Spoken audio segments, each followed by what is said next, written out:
So a few years ago I heard an interesting rumor. Apparently the head of a large pet food company would go into the annual shareholders meeting with a can of dog food. And he would eat the can of dog food. And this was his way of convincing them that if it was good enough for him, it was good enough for their pets. This strategy is now known as dog fooding. And it's a common strategy in the business world. It doesn't mean everyone goes in and eats dog food, but business people will use their own products to demonstrate that they feel that they're confident in them. Now, this is a widespread practice, but I think what's really interesting is when you find exceptions to this rule. When you find cases of businesses or people in businesses who don't use their own products. Turns out there's one industry where this happens in a common way, in a pretty regular way, and that is the screen-based tech industry.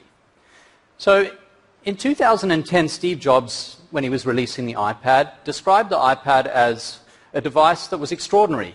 The best browsing experience you ever had, way better than a laptop, way better than a smartphone. It's an incredible experience. Now, a couple of months later, he was approached by a journalist from the New York Times, and they had a long phone call. And at the end of the call, the journalist threw in a question that seemed like a sort of softball. He said to him, "Your kids must love the iPad." And there's an obvious answer to this, but what Jobs said really staggered the journalist. He was very surprised because he said, they haven't used it. We limit how much technology our kids use at home. Now, this is a very common thing in the tech world.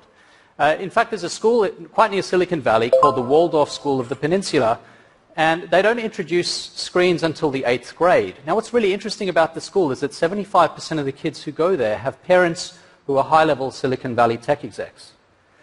So when I heard about this, I thought it was interesting and surprising, and it pushed me to consider what screens were doing to me and to my family and the people I loved and to people at large. And so for the last 5 years, as a professor of business and psychology, I've been studying the effect of screens on our lives. And I want to start by just focusing on how much time they take from us. And then we can talk about what that time looks like. So what I'm showing you here is the average 24-hour workday at 3 different points in history. 2007, 10 years ago, 2015, and then data that I collected actually only last week. And a lot of things haven't changed all that much.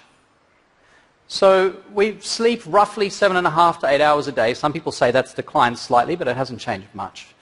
We work 8.5 to 9 hours a day.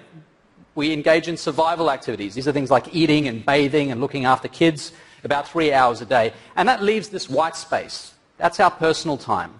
That space is incredibly important to us.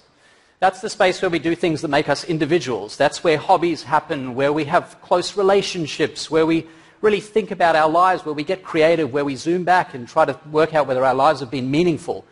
And of course we get some of that from work as well, but when people look back on their lives and they wonder what their lives have been like at the end of their lives, you look at the last things they say, they are talking about those moments that happen in that white personal space. So it's sacred. It's important to us.